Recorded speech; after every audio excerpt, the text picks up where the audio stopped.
Assalamu alaikum everyone. I am Muslim Mukhtar from Snowman Publishers. And today we are going to talk about page number 13 of Knowledge Wheel English series.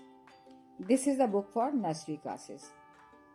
Look, this is page number 13 and this is all about the introduction of letter C. We can see 3 icons at the top of this page: listening, speaking and reading, and 1 QR code for storytelling. And bottom of the page we can see another QR code. This is all about phonics. आप जब इन दोनों QR codes को बारी बारी scan करेंगे तो story telling की मदद से आप लेटर सी की वीडियो तक एक्सेस कर पाएंगे, और फोनिक्स की मदद से आप लेटर सी की साउंड वीडियोस जो हैं, फोनिक्स की वीडियोस आपको अवेलेबल हैं। आप हम सबसे पहले जो है बच्चों से पेज के बारे में डिस्कशन करेंगे। आप बच्चों को कहेंगे कि look here, wow, what can you see in this picture? Yes, this is a cat. Wow, yes, this is camel. And this is candle. And this is cake. Yes. How many candles on the cake? Yes, 1 candle. Wow, what a beautiful strawberries bunties on the cake. Yes. So आप बच्चों से इस page के मुतालिक बात कीजिए, बच्चों से पूछिए, और बच्चों को जब आप पेज के मुतालिक आप बच्चों से कम्युनिकेट करते हैं तो बच्चों की लिसनिंग और स्पीकिंग स्किल्स बेहतर होती हैं।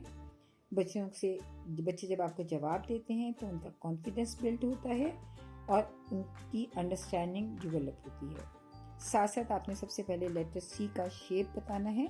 आप फ्लैश कार्ड्स यूज़ कीजिए, बोर्ड पर लिखिए या किताब के सफ़े की मदद से दिखाइए। The best way is flash card, क्योंकि आप जब फ्लैश कार्ड की मदद से दिखाते हैं तो आप शफल करके उनसे पूछ सकते हैं ताकि आपको कंफर्म हो के डिफ्रेंशिएट करने में उनको आसानी है और वो आइडेंटिफाई करके आए हैं। तो आप सबसे पहले बताएंगे this is capital C and this is small letter C, this is capital letter C, this is small letter C, this is capital C, this is small C. फिर आप कंफर्म करेंगे कि बच्चों को ये उसकी शेप की पहचान हो गई है और वो स्मॉल लेटर और कैपिटल लेटर में डिफ्रेंशिएट कर सकते हैं। उसके बाद आप बताइए the letter name is C and the sound is ख। The name is C and the sound is ख। Name is C and sound is ख। बच्चों को बहुत वाज़ेह तौर पर ये बताइए the shape is different but the sound and name is same. Name is and sound is same.